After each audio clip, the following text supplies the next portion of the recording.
Bueno, hoy yo quiero compartir algo de lo que Dios me ha estado hablando y mira, es que somos capaces de crear historias y conversaciones en nuestras mentes. ¿Cuántos de nosotros no hemos creado a veces historias en nuestras mentes que a veces ni son reales, pero están ahí, ¿verdad? En nuestras mentes, en nuestro pensar, y hasta nos preocupamos por cosas que ni siquiera han sucedido, pero que tú ya las estás creando, ya traes ahí pensamientos de que dices, oye, estoy preocupado por lo que vendrá o lo que va a suceder después. Nuestras mentes en sí mismas son un gran mundo. Nuestras mentes pueden estar haciendo unas historias. Hace tiempo pusimos una película en una tarde de chicas, una chick flick, una película de chicas, en la casa para todas las mujeres del grupo de adolescentes. Y esta película se trata de dos muchachitos, ¿verdad? Que como que se gustan, y ahí están toda la película, que se gustan y esto y lo otro, y te das cuenta que transcurre toda la película y nunca se habían hablado, pero ellos ya estaban enamorados el uno al otro. No habían cruzado una palabra, no habían dicho absolutamente nada, pero ya estaban enamorados y ya estaban haciendo así como que la idea de que no, sí, que nuestras vidas juntos y demás. Y no habían hablado ni una sola palabra. Y tú te quedas, ¿cómo es eso posible? Bueno, es que muchos de nosotros creamos esas historias. Filipenses 4:8 dice, por lo demás, hermanos, todo lo que es verdadero, todo lo que es digno, todo lo justo, todo lo puro, todo lo amable, todo lo honorable, si hay alguna virtud o algo que merece elogio, en eso meditad o en eso pensad. ¿Sí? Entonces yo me quiero centrar en una frase que dice, en todo lo que es verdadero, en todo lo que es verdadero, en eso pensad. Muchas veces meditamos en esto, pero nuestra lengua habla el mal y tus labios dicen mentiras. Salmo 34:13 dice, Salmo 34:13 dice, entonces refrena tu lengua de hablar el mal y tus labios de decir mentiras. En estas mismas historias que estamos creando, muchas veces decimos mentiras o salen palabras de nuestras bocas que ni siquiera creemos o estamos pensando. Yo conozco a varios jóvenes que pueden estar pensando, es que yo no creo en Dios y yo no creo en la verdad y yo no creo en esto y yo no creo en lo otro. Y a veces en casa estamos diciendo mentiras y estamos hablando mal, pero nos dice el Salmo, refrena tu lengua de hablar el mal. Pero ¿cuántos de nosotros no hemos dicho cosas como... A ver, ¿cómo qué? No, hombre, no lo necesito escribir, no se me olvida. ¿Alguien lo ha hecho? En la escuela es bien común que está el maestro hablando y uno dice, no, es que yo no necesito escribir, tengo memoria fotográfica, todo lo que digas se me queda. Qué mentirosos, ¿verdad? Nos engañamos a nosotros mismos. Otra de las cosas es, me da igual lo que piensen los demás. Qué mentira. Pero como que nos las decimos para sentirnos bien, como para calmarnos. Otra, el lunes empiezo. ¿Alguien le ha dicho eso? El lunes comienzo, el lunes empiezo a hacer esto, empiezo a hacer lo otro. La que me encanta todas las mañanas, 5 minutos más. Ay, ¿verdad? 5 minutos más, 5 minutos se vuelven 15 minutos. Estás a punto de llegar a un lugar y dices, no hombre, en 5 minutos llego. Y estás dando la vuelta en Walmart, ¿verdad? No sé de dónde, a lo mejor de allá de Ruiz Cortines, del Walmart de Ruiz Cortines, pero en 5 minutos llego. Una mentira que nos decimos muy seguido, no lo volveré a hacer. ¿Alguien la ha aplicado? Yo soy el primero que levanta la mano, yo soy el primero que dice, no lo volveré a hacer. Y nos la decimos constantemente. Pero debemos recordar que somos hijos de Dios y la falsedad no es compatible con nuestro Padre.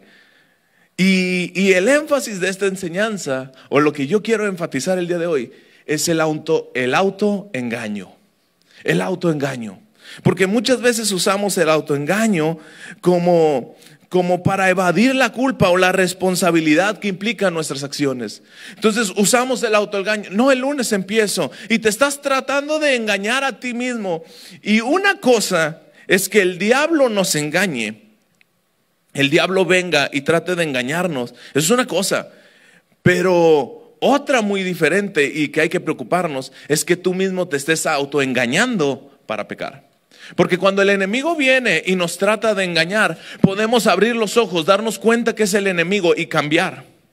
Pero cuando tú mismo te estás autoengañando, difícilmente tus ojos se abren a darte cuenta que tú eres el que se está engañando.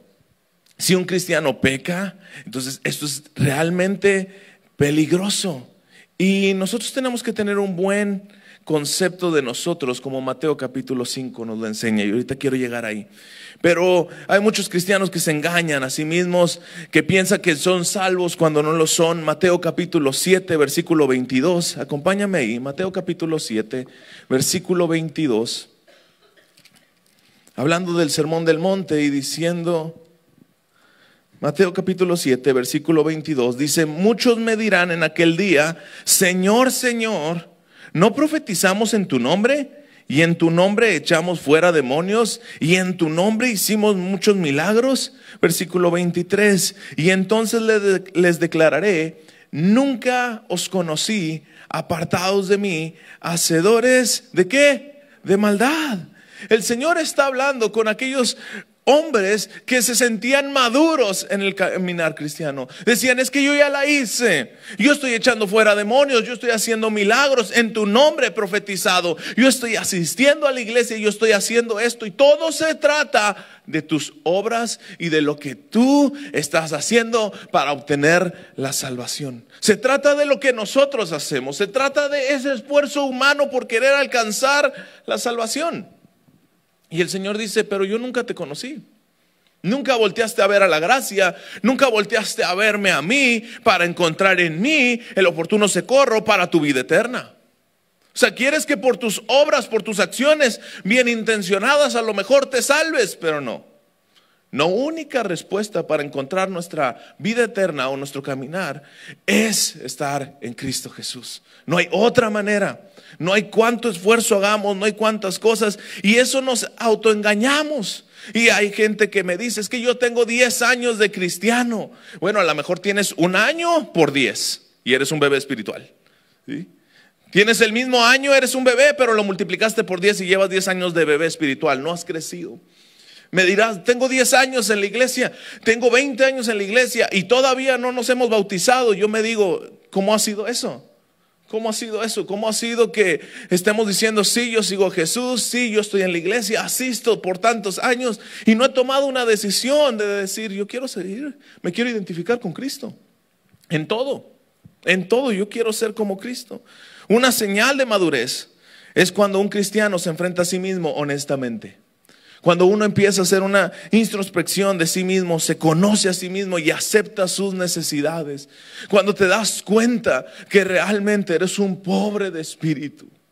Cuando realmente tú mismo te autohumillas y dices: yo necesito un Salvador, yo necesito ayuda, yo necesito alguien que me salve, yo necesito algo. Porque hay jóvenes y personas dentro de la iglesia que decimos: yo no tengo necesidad de nada. Apocalipsis 3:17, hablando a la iglesia de la Odisea, dice lo siguiente. Apocalipsis 3:17 dice: porque tú dices: yo soy rico y me he enriquecido y de ninguna cosa tengo necesidad. Hay gente en la iglesia que dice: es que yo no tengo necesidad de nada, es que yo ya estoy bien, tengo a Cristo y ya no necesito nada. ¿Sabes que ese es uno de los mayores daños que a lo mejor como padres podemos hacerle a los hijos? Demostrar que ya no hay falta de necesidad de nada. Cuando un cristiano maduro en todo momento reconoce que yo tengo necesidad de Cristo. En todo lo que yo hago, yo necesito a Cristo, tengo necesidad de Él. Pero hay gente que dice: es que yo ya tengo a Cristo, ya tengo todo. Es cierto, con Cristo tenemos todo, pero tenemos una necesidad: a Él. A Él es nuestra necesidad. Él tiene que ser el centro de todo lo que hacemos. Pero aquí esta gente, y escúchame, este mensaje es para los cristianos, porque aquí había gente que decía: yo he profetizado en tu nombre, yo he echado fuera demonios en tu nombre, yo he estado caminando contigo. Y vemos ahora en la Odisea, en la iglesia. ¿A quién le está hablando? A la iglesia. Y la iglesia dice: yo no tengo necesidad. ¿Y qué responde? Dice: ¿y no sabes que tú eres un desaventurado, miserable, pobre, ciego y desnudo? Wow. Hay gente que no se da cuenta de una realidad espiritual. Se basa en la relación con Dios a través de su palabra. Dicen, no, no tengo necesidad de nada. Pero nuestra relación y nuestra necesidad se basa en la palabra de Dios. Tú y yo tenemos que tener necesidad de la palabra de Dios. Juan 17 dice, santifícalos en tu verdad. Tu palabra es verdad. ¿En qué pensar? ¿En qué pensar? En todo lo verdadero. ¿Y qué es lo verdadero? Tu palabra. Toda nuestra vida está centrada en una necesidad, la palabra.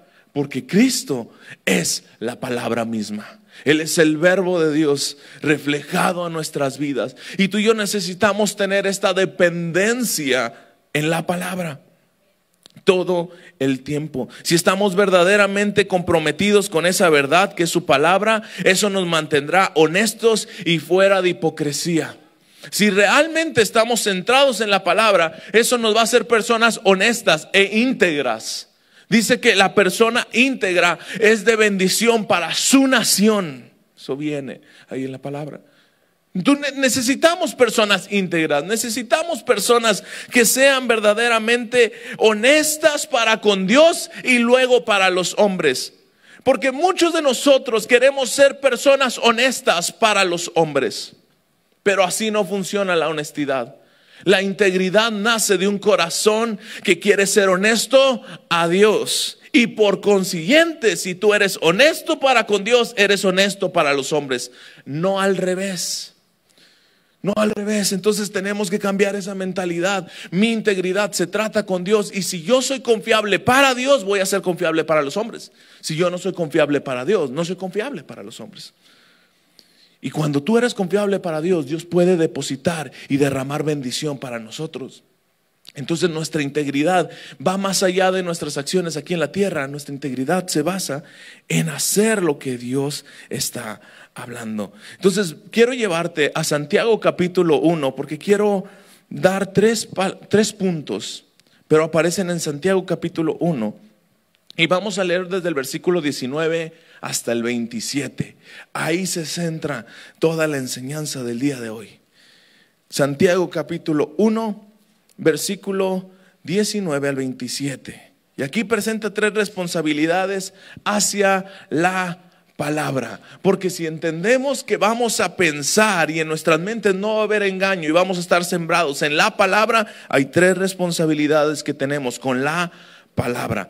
Y si las cumplimos, entonces caminaremos en honestidad con Dios y con los hombres. Si cumplimos estas responsabilidades. Número 1 de estas responsabilidades que quiero enseñarte el día de hoy es: recibe la palabra. Necesitamos recibir la palabra. Entonces Santiago capítulo 1 versículo 21, y luego me voy a ir al 19 y 20. 21. Por lo cual, desechando toda inmundicia y abundancia de malicia, recibir con mansedumbre la palabra implantada, la cual puede salvar vuestras almas. Y aquí empieza haciendo una alusión Santiago, el escritor Santiago, que es Jacob. Jacob es pilar de la iglesia y es hermano de Jesús en esta carta. Él cree en Jesús justo después de la resurrección. Aun y cuando era su hermano, él no creyó en Jesús hasta después de la resurrección. Este hombre está caminando y ahora le está diciendo algo. Y Santiago, la carta de Santiago es de las mayores cartas que enlaza con los evangelios. Es de los que más cita a los evangelios. Y aquí está hablando de implantar algo, implantar una rama en la vid verdadera. Él está diciendo, ¿sabes qué? Tú y yo hemos sido implantados en Cristo. Nosotros por nuestra propia cuenta no vamos a dar fruto bueno. No hay manera de dar fruto bueno. Nuestra manera de dar fruto bueno es estar injertados al árbol que es bueno. No hay otra manera. Muchos padres quieren ver conductas buenas en los hijos y no se va a lograr porque nosotros no podemos producir fruto bueno. Nosotros podemos producir un fruto bueno si somos implantados al árbol de la vida. Si no estamos ahí, no se puede. Podemos vestir a lo mejor el árbol con ciertas acciones, con ciertos comportamientos, con un fruto que parece bueno, pero a la larga el fruto se va a podrir porque no tiene profundidad en las raíces, no tiene vida. Entonces, no busquemos una conducta buena, no busquemos frutos buenos, más bien anhelemos estar injertados en el árbol que es bueno, porque si estamos injertados en el árbol que es bueno, produciremos acciones buenas y produciremos fruto bueno. Pero va más allá de la raíz. Muchos les digo, padres vienen y se acercan, oye, es que mi hijo hace esto, es que mi hijo hace el otro. Entonces no quiero llevarlo a la iglesia porque le encanta ir a la iglesia. Y yo me quedo impresionado por esas reacciones porque digo, si tú estás buscando fruto bueno, Él te lo puede dar, aparentar un fruto bueno, pero a la larga se va a podrir. Tú necesitas injertarlo en el árbol de la vida, que es Cristo, y llevarlo a un plan más grande, más allá de decir que tengan una buena vida, que les vaya bien. No, que estén injertados en Cristo y eso va a producir una buena vida en Él. Pero necesitamos llevarlos a Cristo. Y aquí me dice Santiago que hemos sido injertados. Entonces nuestro corazón tiene que estar injertado en el corazón de Jesús. Nuestro corazón tiene que estar con Él. Y Mateo capítulo 13, versículo del 1 al 9, me habla de la parábola del sembrador. Ya la hemos oído tantas veces. Y me habla de 4 tipos de corazones. Hay corazones duros que no entienden y no reciben la palabra y por consiguiente no llevan fruto. Me habla otro tipo de corazón que es el corazón superficial, aquel emocional que recibe la palabra pero no lleva fruto a la larga. Un corazón ocupado que le falta arrepentimiento y el pecado le sacó la palabra y entonces no da fruto. Pero me habla de un corazón fructífero que recibe la palabra y da fruto. La prueba final de la verdadera salvación es que el fruto. Jesús decía, por sus frutos los conoceréis. No hay otra manera de darnos cuenta qué tan arraigado está si no dejamos que haya fruto. Y el fruto no se da de la noche a la mañana, a menos que estés jugando Farmville. Pero si no estás jugando Farmville, no se da de la noche a la mañana. El fruto lleva tiempo. ¿Por qué? Porque vamos a la iglesia, estamos ahí y queremos que ya por arte de magia demos fruto bueno. Pero el fruto lleva tiempo, ¿Por qué? Porque hay gente que viene a la iglesia y dice, es que yo los veo sus vidas y veo que no tienen fruto y veo esto. Y es muy fácil criticar y hablar. Es facilísimo el criticar y hablar de otras personas. Es que estoy viendo cómo él camina, pero no da fruto. Dale tiempo. Todos estamos en un proceso. Pero al final, el resultado tiene que dar un fruto digno de arrepentimiento, un fruto que viene del Espíritu Santo, un fruto de amor, gozo, paz, paciencia, un fruto que nace de Dios y no nace de nosotros, fruto que depende 100% de Dios. ¿Y el fruto cuál es? ¿Cuál pudiera ser el fruto? Ganar almas para Cristo.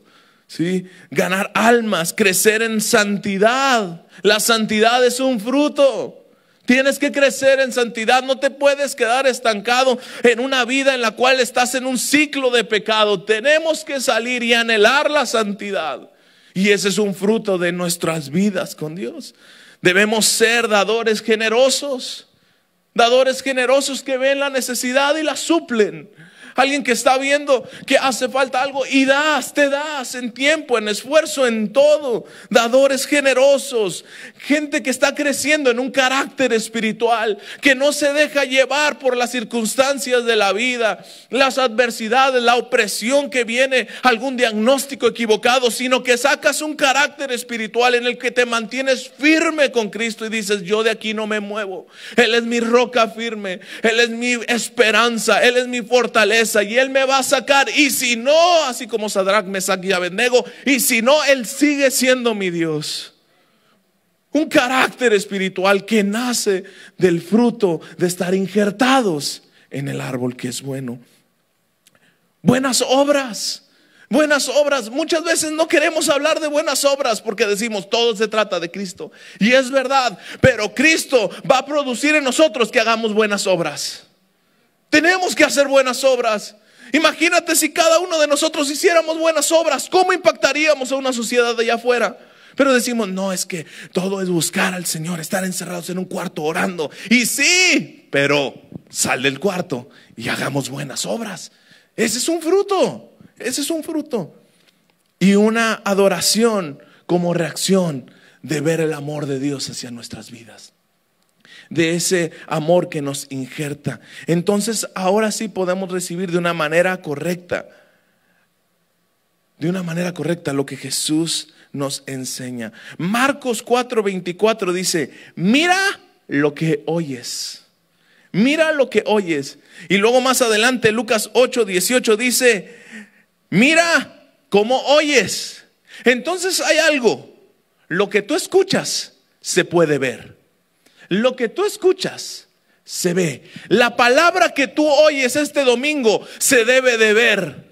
Y por eso dicen, mira lo que oyen. Mira lo que oyen. Entonces, pero hay muchos con una tragedia situación de Marcos 13:13 que dice, viendo no ven y oyendo no oyen ni entienden. Hay gente que puede estar viendo cómo Dios está obrando y hay fruto y no ve nada. Y aún así hay gente que está oyendo la palabra y parece que no oyen nada ni entienden.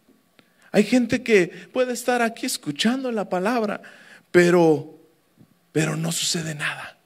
Pero la palabra tiene que producir algo. Y entonces en Santiago capítulo 1, versículo 19 y 20 es el producto de entender que hemos sido injertados, esta palabra ha sido implantada en nuestros corazones si tú y yo decidimos ser discípulos de Cristo. Si tú y yo decidimos, esa palabra es implantada en nuestros corazones, quita el corazón de piedra y pone un corazón de carne, se implanta. ¿Y qué produce? Versículos 19 y 20, Santiago 1, 19 y 20. Por esto, mis amados hermanos, todo hombre sea pronto para oír, tardo para hablar, tardo para airarse, porque la ira del hombre no obra la justicia de Dios. Pronto para oír. El que tenga oídos para oír, oiga. La fe viene por el oír y el oír la palabra de Dios. Tenemos que estar atentos a oír ¿qué? La palabra. ¿Qué produce cuando tenemos implantada la palabra en nuestro corazón? Tenemos hambre de escuchar la palabra. No te puedes quedar quieto o algo. Tenemos que estar prontos para oír qué es lo que Dios quiere hablar, qué es lo que Dios quiere hacer, qué es lo que Dios quiere hacer en mi hogar, en mi casa, en mi matrimonio, qué es lo que Dios quiere hacer. Un buen ejemplo son aquellos valientes de David, que cuando David solamente expresó un deseo, ¿quién me diera de beber del pozo del agua de Belén? Había 3 hombres que dijeron, nosotros vamos, nosotros lo hacemos. Y entonces son personas que están oyendo, los frutos es ganar almas, el fruto es esto, consecuencia de qué, de la palabra implantada en mi corazón. Eso va a hacer que obre y haga buenas acciones, que gane almas, que me mueva en misericordia. Y entonces eso debe de ser pronto para oír. Alguien que escucha y dice, yo voy, yo tomo el reto, yo camino hacia adelante. Y luego, ¿qué más? Solícitos a atender la voz de Dios. Y luego, ¿qué más? Tardos para hablar. Y me encanta porque sabes que el Señor te dio 2 orejas y una boca. Nos dio 2 orejas y una boca. ¿Y por qué crees que fue eso? Yo le he preguntado al Señor y yo creo que porque debemos de hablar la mitad de lo que oímos. Tenemos que hablar la mitad de lo que oímos. ¿Sí? Por eso tenemos 2 orejas. Proverbios 10:19 dice, en las muchas palabras no falta el pecado, mas el que refrena sus labios es sabio. Proverbios 17:27 dice, el que ahorra sus palabras es sabio. Entonces viene una sabiduría al hablar menos. Y cuando hablamos de más, podemos caer en pecado. ¿Y en qué me refiero a esto? Me refiero a cuando estamos hablando de más en situaciones que ni siquiera tenemos que hablar. Situaciones que estás en medio de una situación de chisme, de plática, de relajamiento, que estás ahí cotorreando con los amigos, con la familia y estás ahí hablando, pero si tú estás hable y hable y hable y hable, tarde o temprano el estar hablando de más te va a provocar un problema. ¿Cuántos de nosotros no nos hemos metido en problemas por hablar de más? Y luego cuando hablamos de más, yo soy el primero. Y cuando hablamos de más, luego llego a la casa y digo, perdóname esposa porque hablé de más. No debí de haber dicho eso, perdón. Y es que hay una realidad que tenemos que ser tardos para hablar. Cuando nuestros hijos, yo estoy en proceso, ¿verdad? Y estoy todavía llenándome de esto, pero yo me he dado cuenta que tenemos que ser personas que dejemos que los hijos hablen. Porque hay un impulso, un deseo en el corazón del padre, y yo que me imagino también de los líderes, porque yo me incluyo, que cuando te están platicando algo, quieres interrumpirlos para darles bibliazos. Pero tenemos que ser personas que hablen y déjalos que hablen y cierra la boquita, ¿verdad? Y cerremos la boquita y déjalos que hablen y hablen y hablen, tardos para hablar. Y luego el otro punto, el número 3, que provoca el tener la palabra en nuestros corazones, tardo para airarse. El que tarda en airarse es grande de entendimiento, Proverbios 14:29. Hay una ira piadosa ante el pecado, es cierto, dice, airaos pero no pequéis, pero dice, y que no se ponga el sol en vuestro enojo. Entonces tenemos que entender algo, que la ira del hombre no obra la justicia de Dios. Es el versículo 20. Tú y yo no podemos ser personas que explotemos y nos enojemos. Ese fue uno de los principales problemas de Moisés. Moisés, siempre que alguien venía, el pueblo de Israel llegaba con Moisés, Moisés siempre recurría ¿a quién? A Dios. Dios, están hablando de ti, ahora tú responde ante la queja del pueblo. Y Dios les mandaba el maná. Y luego cuando se volvieron a quejar, Dios les dio agua. Pero hubo un momento en el que Moisés ya no pudo más. Y él tenía un gran problema, ¿verdad? Porque cuando vio el becerro de oro, ¿qué fue lo que hizo? Quebró las tablas del pacto y Dios las había escrito, pero tenía un problema. Él se enojaba muy seguido. Él explotaba. Pero eso nos debe de llevar a una condición y a un fruto del Espíritu, que es la paciencia. Lo contrario de la ira o del airarse es la paciencia. Y la paciencia es un fruto del Espíritu. No se obtiene de las personas. Ningún ser humano tiene la capacidad de ser paciente, y menos con la tecnología como está ahorita. Hace unos días se cayó Facebook, Instagram y WhatsApp, y era un caos entre los jóvenes. Era un caos. Había una desesperación porque no podías ver tu perfil. Era una desesperación no poder mandar fotos y memes en WhatsApp. Yo lo veía en los amigos y decías, ¿cómo es posible? ¿Por qué? Porque la paciencia no es algo que se nos dé. No somos pacientes en naturaleza. Es un fruto del Espíritu. No hay forma de obtenerlo. Con fe y con paciencia se heredan las promesas. Entonces, en medio del enojo, la palabra implantada en nuestros corazones nos hace voltear a ver ¿a quién? A Cristo. ¿Y Cristo cómo era? Paciente. ¿En medio de qué? En medio de que lo están latigando, en medio de que lo están maltratando, en medio de que le gritan crucifíquenlo, crucifíquenlo. Su pueblo, su gente, los cercanos, su iglesia era quien le decía crucifíquenlo, preferimos a Barrabás. Nosotros somos los que lo traicionamos, pero vemos a Cristo, vemos su paciencia y su misericordia, y eso nos hace ¿qué? Ser pacientes. Y entonces cuando nuestros hijos hacen algo, ¿qué hacemos? Tenemos paciencia. ¿Por qué? Porque nace de nosotros, no, nace de verlo a Él. Nace de ver a Cristo. Y Cristo provoca en nosotros que tengamos paciencia. La paciencia es eso, y prepara el corazón para que Dios obre en medio de nosotros. Tenemos que quitar toda la inmundicia, dice Santiago. Quita todo, toda inmundicia, toda cosa que esté ahí, y deja que la palabra de Dios se implante, porque no puede crecer entre espinos. La palabra no puede crecer entre espinos, no puede crecer en medio de un huerto donde hay maldad e inmundicia. La santidad de Dios y nuestra inmundicia no van.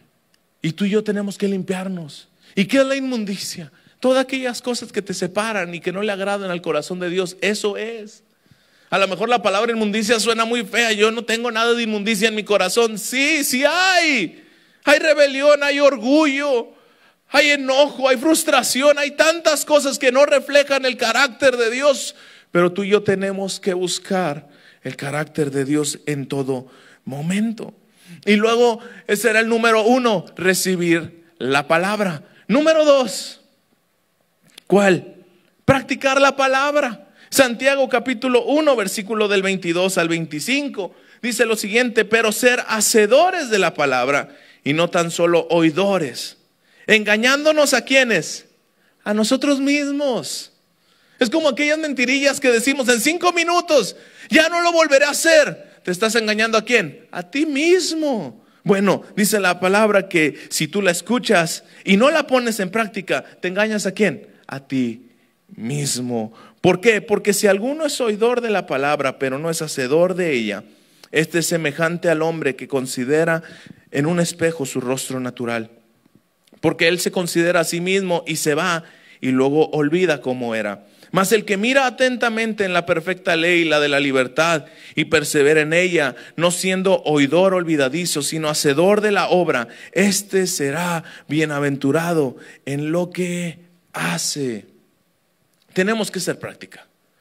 La semilla tiene que dar fruto, ¿sí? Y muchos cristianos marcan su Biblia con algún color. A mí me encanta subrayarla, pero sus Biblias nunca los marcan a ellos. Tú marcas y subrayas toda la Biblia, pero la Biblia nunca marca tu corazón, porque la bendición de oír la palabra está en ser practicantes de ella. La bendición de la palabra no es solamente en escucharla. La bendición de la palabra y de la Biblia es cuando la pones en práctica. De nada sirve tenerla en tu entrada de la casa abierta. De nada. Eso no habla nada. Es el ponerla en práctica. Eso es lo que crea bendición. No van a entrar a una casa, van a ver la Biblia. Wow, yo quiero ser como tú. No. Van a entrar en la casa, van a ver tu práctica de la Biblia y van a decir: yo quiero eso, yo quiero eso, yo quiero tener los hijos que tú tienes, yo quiero tener la vida que tú tienes, yo quiero eso, veo tu ejemplo. Al vernos con la palabra como un espejo, veremos quién realmente somos. El propósito del espejo es lo que refleja. Y si la palabra es el espejo de tu vida, ¿qué está reflejando? ¿Qué refleja cuando tú lees la palabra? ¿Te refleja un hombre que está caminando conforme a los principios de la palabra, o refleja un hombre que está caminando en una doble vida? ¿Qué es lo que refleja? Porque dice la palabra que la palabra debe de provocar transformarnos. La palabra produce transformación, produce una transformación interna, alguien que tú no eres. Produce alguien que es semejante al cielo y semejante a Cristo y no semejante a este mundo. La palabra provoca una transformación. No hay manera de que tú digas: yo he caminado con Cristo, y no hay una transformación. Si tú no puedes recordar un antes de Cristo en tu vida, entonces tú no has sido transformado todavía. Tú necesitas tener un encuentro. Yo tengo muy presente mi antes y después de Cristo. Hay una transformación en mi estilo de vida, en mi comportamiento, en todo. ¿Por qué? Porque la palabra te tiene que hacer práctica. No solamente basta con el oírlo, tenemos que hacerla práctica. Y entonces nos transforma. Para que la palabra tenga un efecto en nuestras vidas, es responsabilidad de cada uno ver su rostro en ella y no la del vecino. ¿Por qué? Porque decíamos que esta palabra es para los cristianos. Esta palabra es para aquellos que dicen: yo soy maduro en la fe, yo estoy caminando con Cristo y digo: Señor, yo he hecho esto en tu nombre, yo no tengo necesidad de nada porque te tengo a ti. Y esa es la persona que dice. Y a lo mejor tú dirás: qué bueno que esta palabra es para aquella persona, para mi tía, para mi amigo, se las voy a compartir por Facebook. Y hazlo, compártela, comparte el material de amistad en Facebook. Yo te recomiendo, Pero esta palabra es para nosotros. Es para ponerla en práctica. Y hay 4 errores, ¿verdad?, que hacemos cuando vemos la palabra. Y uno de ellos es que vemos la palabra a consideración. ¿Sí? La vemos como que se toma a consideración simplemente. Estás viendo tu vida, estás viendo la palabra de Dios y dices, ay, tengo que considerar que debo de ser diferente. ¿Cuál tengo que considerar? La palabra impacta nuestros corazones y nos transforma, que nos hace actuar a imagen de la palabra. No es a consideración la palabra, es nuestro estilo de vida. Pero muchos de nosotros decimos, bueno, es que allá en la iglesia esa consideración yo lo puedo, es a criterio. No, no es a criterio. Ahorita el fútbol está tan complicado porque es a criterio del árbitro de las faltas. Es a criterio, y todo es a criterio. La palabra no es a criterio. La palabra es la palabra y caminamos conforme a ella. O número 2, se nos olvida cómo era. Ves la imagen ahí. Ay, híjole, me falta tanto. Estás en el espejo y dices, me falta tanto para llegar a la estatura del varón perfecto. Veo a Cristo en ese espejo porque es la palabra de Dios, el verbo de Dios, Cristo mismo. Lo estoy viendo, veo cómo Él caminaba, veo lo que Él hacía, me veo a mí, digo, me falta tanto. Y luego caminas y se te olvida la imagen que acabas de ver. Se te olvida Cristo en tu vida diaria. ¿Y qué falta hace de personas que en realidad caminen teniendo siempre la imagen de Cristo en sus vidas? Padres que tomen de verdad en serio el decir, yo quiero ser como la imagen que estoy viendo en el espejo, que es Cristo. Yo quiero esa imagen y quiero reflejarla en mi hogar, en mi familia, con mis hijos, en mi empresa, en mi trabajo, con la gente que me rodea. Yo quiero esa imagen, pero hace falta personas que digan, yo quiero ser así. Es mi decisión, no es de mi papá, no es de mis tíos, no es de alguien que esté orando por mí, es mi decisión, yo quiero ser como Él. Hace falta gente que diga eso. Hace falta gente que diga, no soy alguien que se olvida. No soy alguien que se olvida de Cristo, sino que en todo lo que hago, Cristo está ahí. Cristo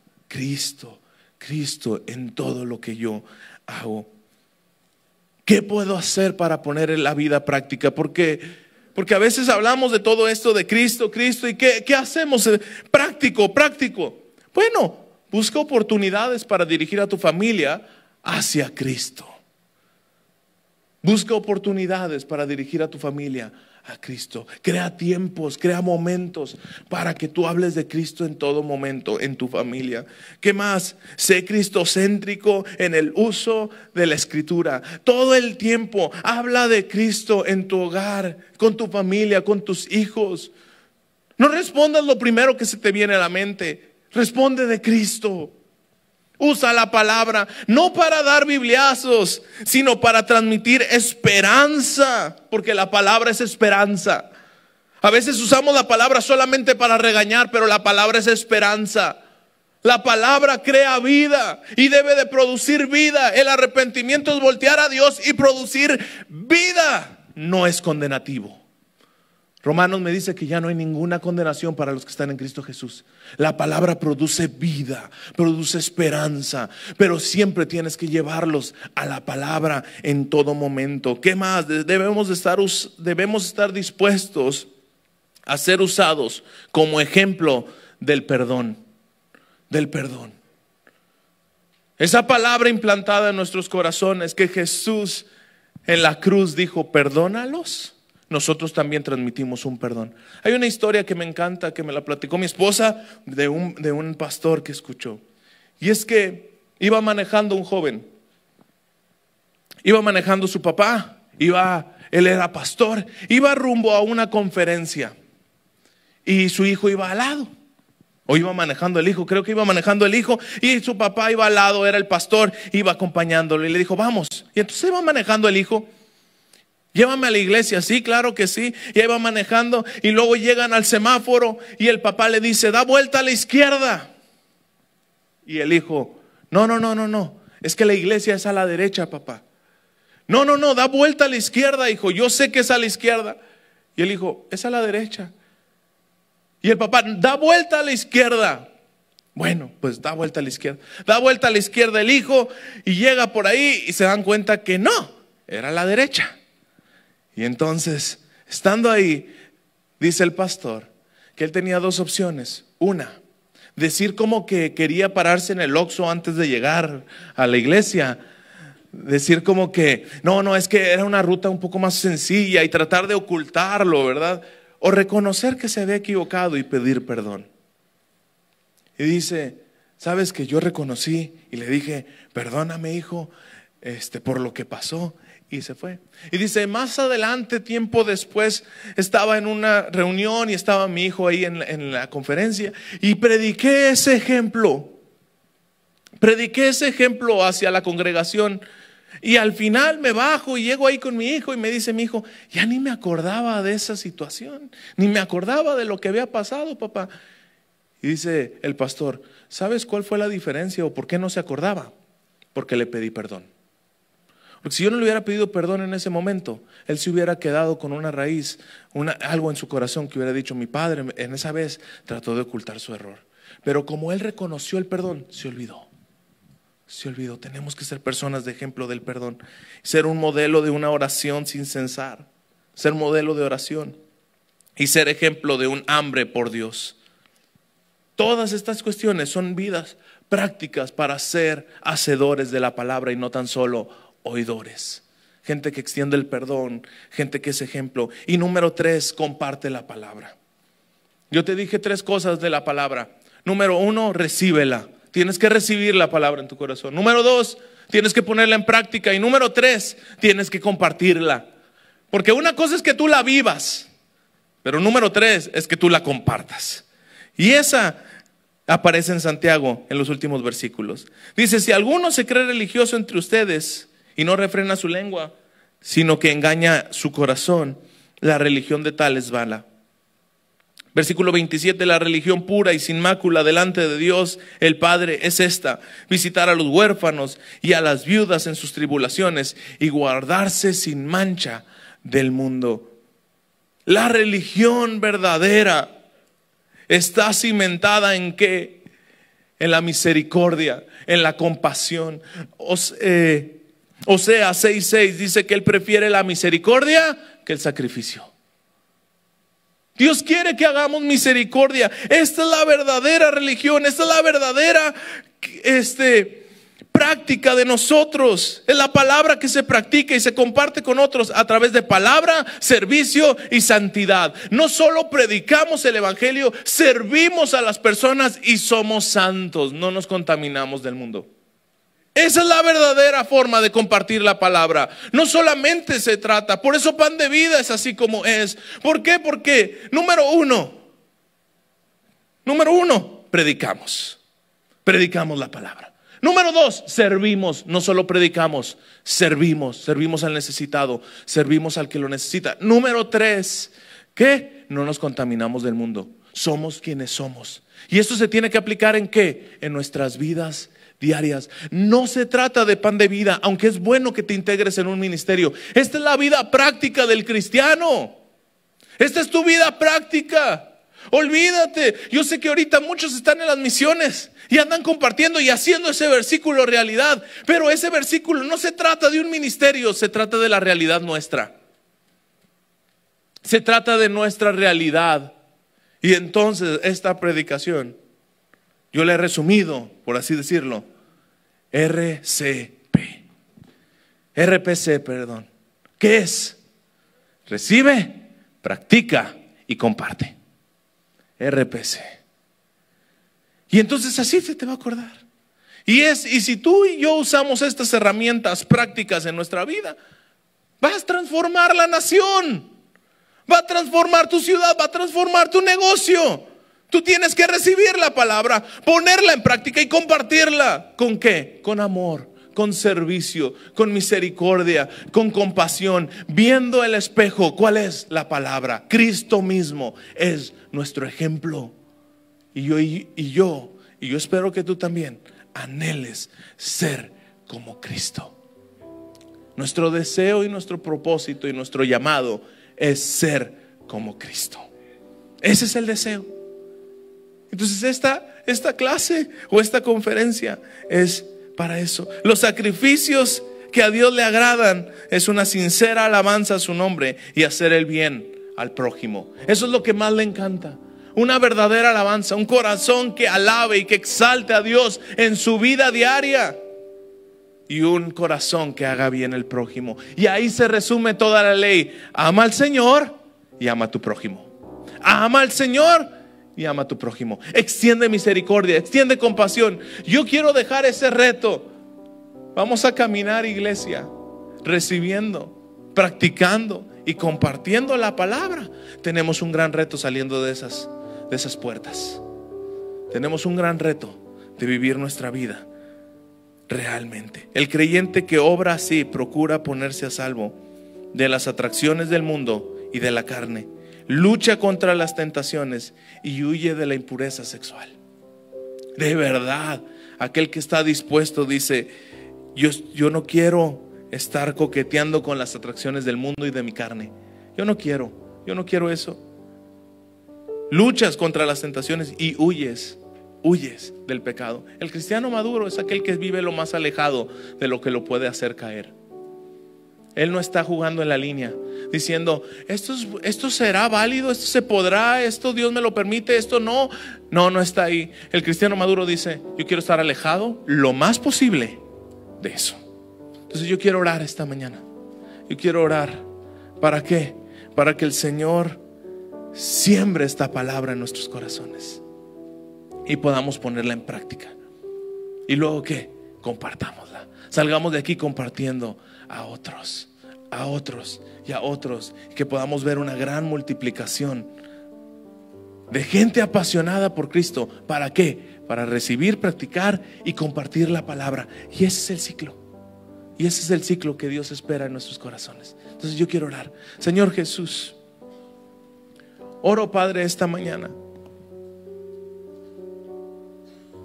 para que tu Espíritu Santo selle esta palabra en nuestros corazones.